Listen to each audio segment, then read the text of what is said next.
चलिए आज हम फिर से एक बहुत ही इम्पोर्टेंट डिवाइस के बारे में बताने वाला हूँ, जैसे कि थिंक क्लाइंट।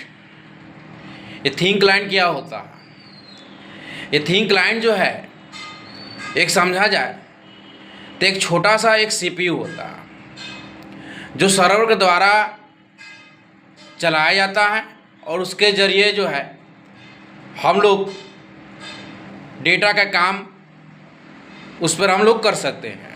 ठीक है, तो हम लोग देखते हैं कि थिंक क्लाइंट कैसे सर्वर से जुड़ करके वो काम करता है। ठीक है, हम देख रहे हैं मेरे पास इतना सारा सिस्टम्स है और मेरे पास देखिए स्क्रीन मेरा ओपन है। यहाँ देख रहे हैं एक सीपीयू मेरे पास यहाँ है और एक ये सीपीयू से सभी थिंक क्लाइंट को जोड़ेंगे, यानी कि एक सीपीयू से कम 10 या 15 सिस्टम चला सकते हैं। चलिए थिंक क्लाइंट कैसा होता है, देखिए ये मेरे पास जो है एक ग्रीन वीडियो के आप देख रहे हैं यहाँ देखिए सारे मेरा सिस्टम के पास एक एक ठो डिवाइस जो है थिंक क्लाइंट लगा हुआ है। देख रहे हैं आप, ये थिंक क्लाइंट है, इसी को थिंक क्लाइंट कहते हैं। ये सारे जो है एक सिस्टम पूरी तरह से कंप्लीट है और ये थिंक क्लाइंट की मदद से एक सिस्टम पर काम कर सकते हैं सीपीयू के द्वारा।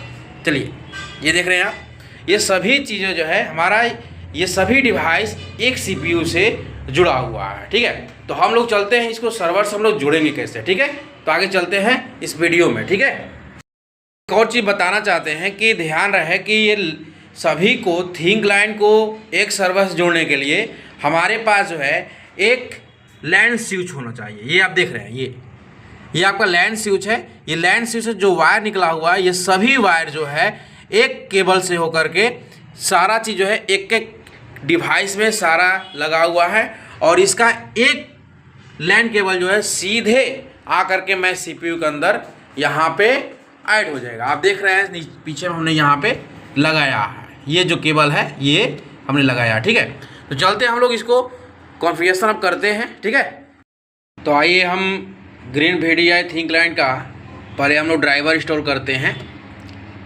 ये हमने पहले से ड्राइवर मेरे पास है। ये जो ड्राइवर RDP पर जो है इसको हम लोग क्या करेंगे, रन करेंगे। इसके लिए राइट क्लिक करके एग्जिट हियर पर क्लिक करेंगे। ठीक है, अब इसको क्या करना है कि ये जो है डायरेक्ट इसको इंस्टॉल करना है, रन करना है।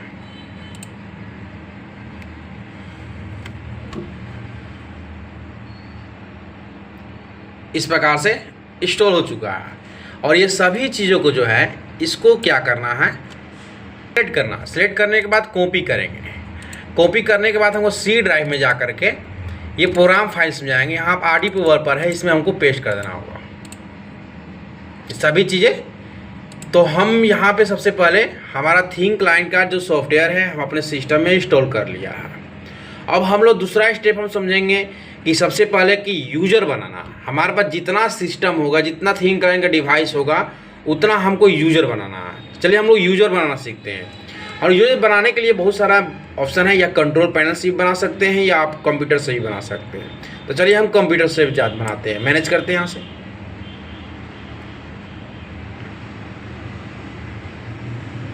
देख रहे हैं लोकल यूज़र, यहाँ पर हम यूज़र बनाएंगे जैसे हमारा जिस नाम से को यूज़र बनाना है। जैसे हम बना लेते हैं S1, पासवर्ड डाल देंगे हम लोग।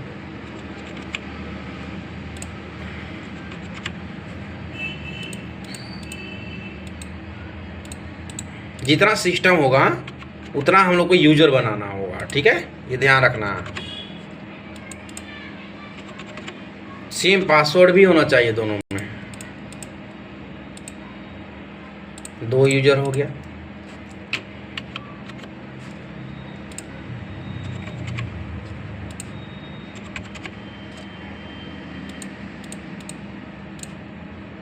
तो इस प्रकार से आप देख रहे हैं कि सारा यूज़र मैंने जितना सिस्टम्स है हम उतना सारा यूज़र बना लेंगे। अब इस सारे यूज़र को क्या करेंगे, हम लोग एनी डेस्क को लेना होगा। एनी डेस्क कैसे लेंगे, ये आप ग्रुप देख रहे हैं, ग्रुप पे क्लिक करना है। ये रिमोट डेस्कटॉप है। क्या है, रिमोट डेस्कटॉप। रिमोट डेस्कटॉप पर जाने के बाद में हमको क्या करें, इसको ओपन कर लेंगे। ओपन करने के बाद ऐड करेंगे, एडवांस पर जाएंगे, यहाँ से फाइंड करेंगे। यहाँ से हम लोग क्या करना है कि जितना यूज़र होगा इस सबको क्या करेंगे, हम लोग को क्लिक करना होगा। कैसे क्लिक करना है, कंट्रोल दबा करके। तो हमने कंट्रोल दबा करके सारे यूजर को सिलेक्ट कर लिया। करने के बाद ओके करेंगे और यहाँ ओके करके और अप्लाई करके ओके कर देंगे। ये स्टेप हमने कर लिया। चलिए हम क्या करते हैं, ये बगल में हमारा एक थीम क्लाइंट खुला हुआ है, हमने ओपन कर करके पहले से। इसको हम लोग कैसे हम लोग सर्वर देंगे। सर्वर देने के लिए अब क्या करेंगे, तीसरा स्टेप क्या करना है कि हमको ये जो नेटवर्क है आपका, इस पर हमको जाना है प्रॉपर्टीज में। प्रॉपर्टी में जाने के बाद आप देखेंगे चेंज और डिवाइस सेटिंग, यहाँ पे ऑप्शन दिया हुआ। अब इस पर हम देखेंगे कि ये हमारा लैन है। क्या है, लैन है। ये देखिए हमारा लैन जो लोकल नेटवर्क है, यहाँ पे हमारा जो है पावर सप्लाई नहीं आ रहा है, इसका हम लोग चेक करते हैं। तो हम लोग इसका जो डेटा जिसमें रहता है उस पावर सप्लाई दे दिया और यहाँ पे देख रहे हैं कि हमारा जो लैंड केबल के अनुसार जो है हमारा सारा चीज़ सर्वर देने लगा है। तो इसको अब क्या करता है, हम लोग आईपी बनाएंगे। आईपी बनाने के लिए क्या करें, आपको जाइएगा राइट क्लिक करके प्रॉपर्टी में जाइएगा। प्रॉपर्टी में जाने के बाद यहाँ पे इस पर क्लिक करना और अब यहाँ पर देखेंगे कोई भी हम आईपी डालेंगे। जैसे हम डाल लेते हैं, मान लेते हैं 192.168.0 और ये 1 और इस पर क्लिक करेंगे, हम ऑटोमेटिक आ जाएगा। ऑटोमेटिक करने के बाद में हमको क्या करना, ओके करना है और ये क्लोज कर देना है। ठीक है, अब चलते हैं। ये तो हमने सर्वर सारा क्लियर मैंने कर लिया। अब चलते हैं दूसरा डिवाइस में। दूसरा डिवाइस यानी कि थीम क्लाइंट में। चलिए हम चलते हैं थीम क्लाइंट। अब इसको देखिए, ये थीम क्लाइंट मेरे सामने है। इसमें क्या करते हैं, हम लोग को सबसे पहले आईपी बनाना होगा। जैसे ही आईपी बनाएंगे, बनाने के लिए हमको नेटवर्क में जाना होगा। ठीक है, नेटवर्क में क्या करेंगे, ये आईपी कोई भी आप डाल सकते हैं, 192.168.188 जो भी डालना है आईपी में आप चेंज कर सकते हैं। यानी कि ये चेंज करने से फ़ायदा ये चाहिए कि जितने भी मेरा सिस्टम लगा हुआ है, ये सारे सिस्टम का जो ये आईपी है वो चेंज होना चाहिए। अगर ये चेंज नहीं होता है तो पहला बंद होगा तो दूसरा चालू होगा, दूसरा बंद होगा तो पहला बंद होगा। तो इस प्रकार से हम लोग को ये चेंज होना चाहिए और ये जो आईपी है हमेशा चेंज रहना चाहिए। और ये सबनेट जो है ये डालना होगा आपको। गेटवे जैसे हमने उसमें बनाया था IP 192.168.0, ये गेटवे आपका यही हमारा स्क्रीन को ओपन करेगा। तो इसको हम डाल लेंगे। सारे सिस्टम में ऑलरेडी डाला हुआ है, इसलिए यहाँ पे हम लोग क्या करते हैं, अप्लाई कर देते हैं। और यहाँ यूजर आता है, यूजर जो भी हमने यूजर बनाया है, यूजर डालने के बाद यहाँ क्लिक करना है। क्लिक करने के बाद यह आपका इस प्रकार से आएगा। अब क्या कीजिएगा, मैनुअल ऐड कीजिएगा। जैसे 192.168.0.1 इस प्रकार से हम लोग अप्लाई कर लेंगे। और जो यूज़र है, मान लीजिए 7वां यूज़र है, 7वां यूज़र, और यहाँ पासवर्ड डाल लेंगे जो भी पासवर्ड है और ऑटो लॉगिन कर लेंगे। तो इस प्रकार देखेंगे हमारा जो है डिस्प्ले ओपन होने लगा थीम क्लाइंट की मदद से। इसी प्रकार से आगे हम जितने भी सिस्टम होगा इसी प्रकार से हमको यूज करना है। हमने ऑलरेडी किया है, देखिए मैं दिखाता हूँ। पहला हो गया, ये हमारा दूसरा हो गया, ये भी ओपन हो जाएगा।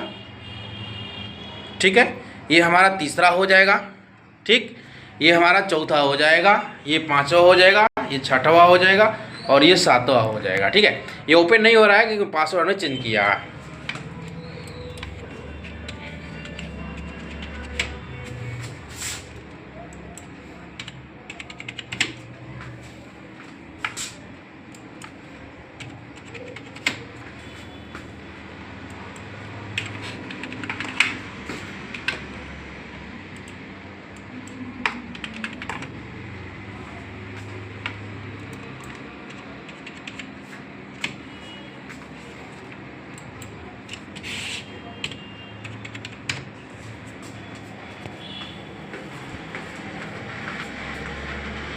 तो आप देख रहे हैं सारे मैंने सिस्टम को ओपन कर लिया है। पासवर्ड की वजह से हमारा ओपन नहीं होता। ठीक है, इस प्रकार से हम थीम क्लाइंट के ज़रिए हम एक CPU से 10 सिस्टम हो या 15 सिस्टम हो उसको चला सकते हैं। ठीक है, अगर आपको इस प्रकार से अगर कराना हो तो हम भी कर सकते हैं, या मंगाना हो ऑर्डर दे सकते हैं।